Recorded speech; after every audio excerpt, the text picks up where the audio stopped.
कई प्रकार के भगवान के अवतार हैं। 24 अवतार हैं। 24 अवतारों को भी अगर कुछ मुख्य अवतारों में बांट लिया जाए तो फिर दशावतार हैं मुख्य। फिर अवतारों के प्रकार हैं आवेश अवतार, प्रेमावतार। ऐसे ही श्री रामचरितमानस क्या है? बोले ये है भगवान का ग्रंथावतार। केवल पुस्तक नहीं है, ग्रंथ।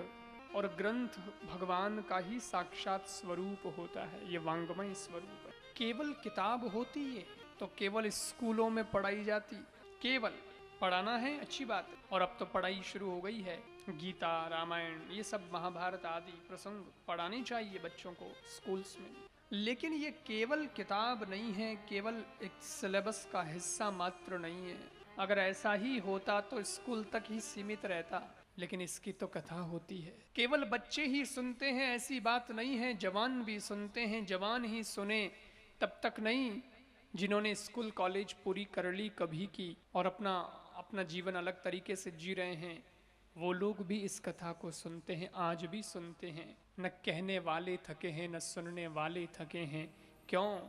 और जितनी बार पढ़ने वाला, कहने वाला इस कथा को कहता है, अध्ययन करता है, उतने ही नए नए नए नए अर्थ और भाव उसमें से निकलते चले जाते हैं।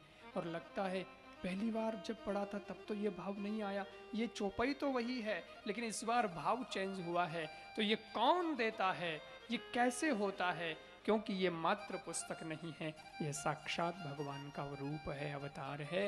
वो प्रेरणा देकर के नए नए भाव प्रस्तुत करता है। समस्याएं तो बदलती रहती हैं।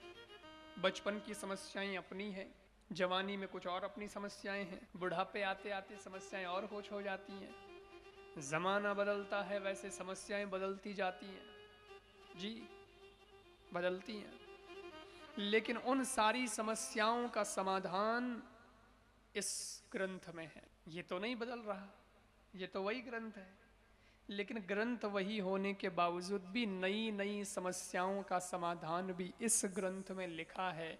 इसका मतलब ये ग्रंथ अपने आप में भगवान का ही अंशावतार कहें, ग्रंथावतार कहें, या तो यूं कहें कि भगवान से मिलने का माध्यम है, भगवान से मिलने का एक साधन है।